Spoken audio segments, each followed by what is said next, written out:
ನಮಸ್ತೆ ಕರ್ನಾಟಕ, ಎಲ್ಲ ಹೇಗಿದ್ದೀರಿ? ಚೆನ್ನಾಗಿದ್ದೀರಿ ಅಂತ ನಂಬಿದ್ದೀನಿ. ಹಾಗೆ ತಾಯಿ ಮಂಚಾಲಮ್ಮನನ್ನು, ತಾಯಿ ಮಾರಿಕಾಂಬೆಯನ್ನು, ಆರಾಧ್ಯರನ್ನು ಸ್ಮರಣೆ ಮಾಡ್ತಾ ನನ್ನ ಕಾರ್ಯಕ್ರಮಕ್ಕೆ ತಮಗೆಲ್ಲರಿಗೂ ಸ್ವಾಗತವನ್ನು ಬಯಸ್ತಾ ಇದ್ದೀನಿ. ಇವತ್ತಿನ ಕಾರ್ಯಕ್ರಮದಲ್ಲಿ, ನಿನ್ನೆ ವಾರಾಹಿ ಅಮ್ಮನ ಕಾರ್ಯಕ್ರಮದಲ್ಲಿ ನಾನು ನಿಮಗೆ ಮಂತ್ರದ ವಿಡಿಯೋ ಹಾಕಬೇಕಿತ್ತು. ಅದು ಫೋಟೋ ತೆಗೆದುಕೊಂಡಿದ್ದೆ, ಆದರೆ ಎಡಿಟ್ ಮಾಡುವಂತಹ ಸಂದರ್ಭದಲ್ಲಿ ನನಗೆ ನೆನಪು ಹೋಗಿದೆ. ಹಾಗಾಗಿ ನಾನು ನಿಮಗೆ ಅದನ್ನು ಹೇಳಲಿಲ್ಲ.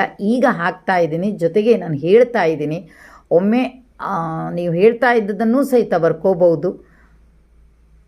ಪೂಜೆಯನ್ನು ಮಾಡುವಾಗ ಕೆಂಪು ಹೂವಿನಿಂದ ಅರ್ಚನೆ ಮಾಡುವಂಥ ಸ್ವಲ್ಪ ನಾಮಾವಳಿ ಇದು. ಜಾಸ್ತಿ ಏನಿಲ್ಲ, 108, 1008 ಏನಿಲ್ಲ.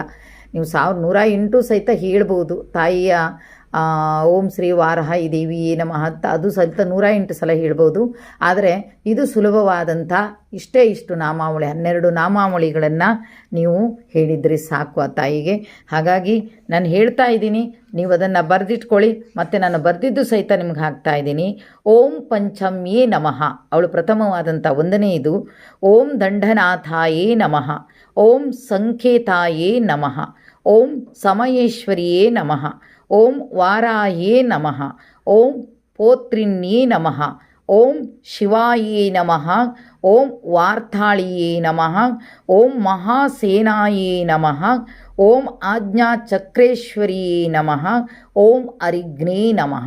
ಇದು ಒಂದೊಂದು ನಾಮಾವಳಿಯನ್ನು ಹೇಳುವಾಗಲೂ ಸಹಿತ ಕೆಂಪು ಹೂವಿನಿಂದ ಅರ್ಚನೆಯನ್ನು ಮಾಡಿ ಹೇಳಿದ್ದೀನಿ. ನಾನು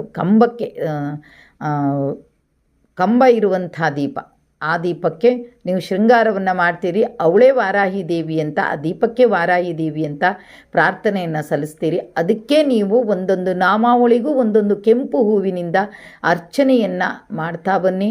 ಆ ದೇವಿಯ ಪೂಜೆಗೆ ತಾವೆಲ್ಲರೂ ಪಾತ್ರರಾಗಿ ಎಲ್ಲರಿಗೂ ಅನುಗ್ರಹ ಮಾಡಲಿ. ನಾನು ಹೇಳಿದಂತಹ ನನಗೆ, ಮಾಡಿದಂತಹ ನಿಮಗೆ, ಎಲ್ಲರಿಗೂ ಆ ತಾಯಿ ಅನುಗ್ರಹ ಮಾಡಲಿ ಅಂತ ಹೇಳ್ತಾ ಇವತ್ತಿನ ಕಾರ್ಯಕ್ರಮವನ್ನು ಇಲ್ಲಿಗೆ ಮುಗಿಸ್ತಾ ಇದ್ದೀನಿ. ಜೈ ಜೈ ಕರ್ನಾಟಕ ಮಾತೆ, ಸರ್ವೇ ಜನ ಸುಖಿನೋ ಭವಂತು.